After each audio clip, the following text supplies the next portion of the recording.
Hello, my name is Brian Jacobs, and a few months ago, a group of us, all from different disciplines, created a business called Creator Lake. Creator Lake is a collective, and it's formed by people, as I say, from different disciplines.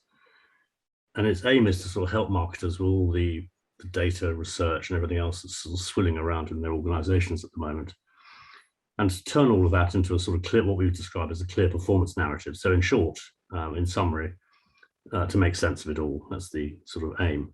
And in this series of interviews, we're speaking to a number of well-known experts, again, from different fields, on what making sense of it all means to them. And I'm delighted to say that today I'm joined by Nick Emery, who's founding partner of you and Mr Jones Media. So hi there, Nick. Hello, thank you for having me. Oh, not at all. So just so as we sort of start from the beginning, as it were, you have a very unusual and almost unique opportunity that I can think of at any rate, to start a media network really from scratch. And I can well imagine words like data and insight and creativity are going to feature in there kind of somewhere. Can you tell us a little bit about the sort of core principles that you'll be instilling within your media operation as you get it up and running? Sure, yeah, thank you. Yeah, it is unique. It's pretty exciting as well. And I think one of the best things about it, and the lucky things, is that I'm working with some amazing people to do it. I mean, that's the most exciting thing, really, about the whole thing. But it does feel to me, I don't know if you agree, Brian, it does feel there's something really quite exciting happening in media at the moment. You know, the new technologies, the things that are happening in AR and VR, you know, all the conversations about the metaverse, the mergers and acquisitions, the startups. It does feel like there's something happening. And you know, I've always thought that media was the most exciting business to work in, but sometimes we made it the most boring, and sometimes we contrived to make it, you know, not the numbers aren't interesting, but just solely about numbers. Whereas now, really, it's about everything, you know, from Twitch to Discord to WeChat to Alibaba to Google, and it feels like we're on the cusp of a change. It feels like there's an energy and excitement in the business that we haven't had for a while, and it's easy to look at how that manifests itself. You know, if you look at the results that have just been published, you know, for Alphabet or Pinterest over the traditional media companies, and that's a sea change everywhere. So e-gaming's taking over from sports, the creator community is taking over from traditional agencies, you know, streaming's taken over from cable, cloud's taken over from traditional technology, and we think new style marketing and technology groups are taking over from the traditional holding companies. So we wanted to design a media company for that world that's new and different and has technology at its heart.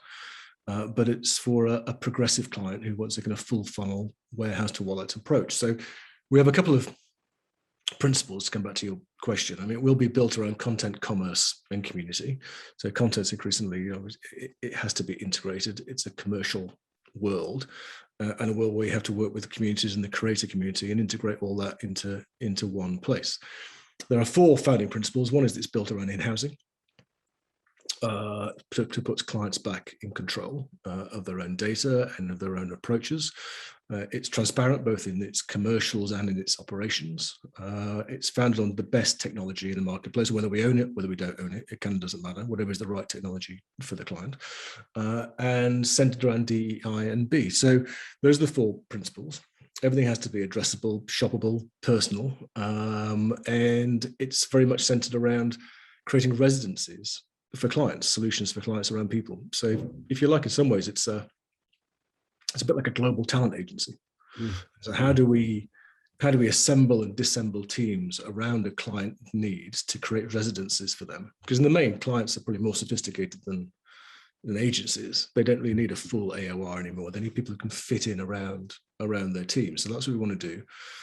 If you think in society, there are residencies in terms of artist in residence, poet, scientist, academics. So we want to create similar organic solutions for clients and assemble and disassemble teams, because 6 months ago you probably didn't need a team which was concentrating on decentralized finance and DEOs and the metaverse and NFTs, but now you do. So we need to be flexible and fluid in that way.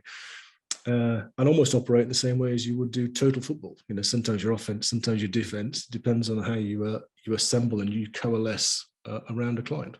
Do you think that, I mean, back in the day, as it were, media networks were built around a kind of basic principle of being able to do everything, weren't they? I mean, they had departments for every single thing.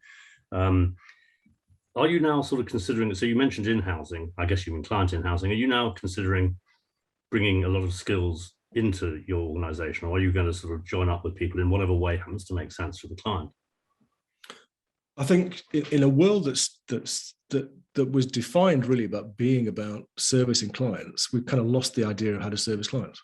There's an awful lot of self-interest in our world rather than how to service clients. So whatever, to your latter point, whatever is right for a client. I think the framework and the spine is important to put together, to somehow knit together. There's some great work done by the consultancies, but very rarely is it taken to activation.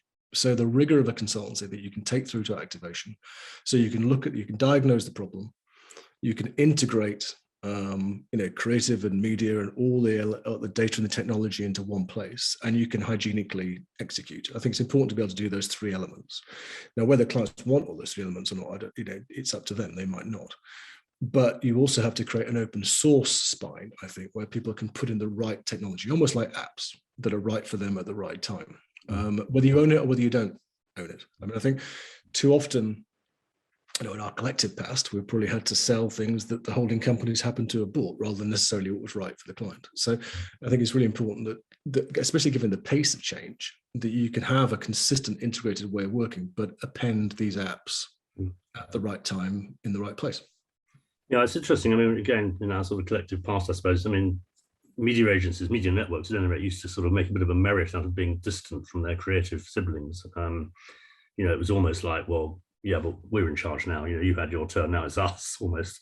And I think, that's obviously changed over time, and increasingly people work much closer with creatives. I mean, do you think that was a bit of a mistake? And are you looking to sort of make sure in this sort of flexible world that you're working in, that you work across disciplines as well as within what I suppose could be very broadly called the media discipline?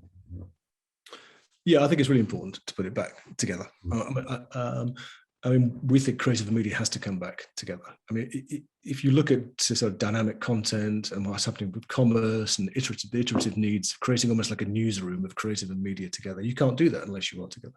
So, and especially when it comes to commerce, if you look at Shein in terms of how they're developing their product is developed almost at the same speed of content now. So you have to have that virtuous relationship between content and media, and also across channels, whether it's Twitch, Amazon Live, Amazon Prime, whatever the properties are, MGM, whatever properties they have, you have to have consistency between the creative and the media partnerships. So yeah, I think there were many reasons why it happened, but yeah, you also have to accept as a media person that creative is still a large part of the effectiveness of what happens. So you have to admit that, and it has to work. It has to work together. But I don't think it is about putting creative and media together. But I think there are two other things as well that go with that. Context is as important. I think context and content are probably more important than reach and impressions, and we've kind of lost that a bit. So there's a real opportunity to reinvent planning around context, but with the rigor of the web. So I think that's a real opportunity and how creative and media comes together. And the third one we want to put together is brand and performance metrics. There are almost two different types of people in agencies now. People do understand data-driven, platform-centric worlds, and those that understand brands. And putting a full funnel kind of warehouse to wallet solution together is rare to put those two things together. So I think those three things have to come together: creative and media, context as well as content, and brand and performance metrics. And they're all driving the same point. Very good. Well, you've got a fantastic job and a massive task ahead of you. So good luck in making sense of it all. And thanks very much indeed for joining us today, Nick. It's a pleasure. Thanks, Brian.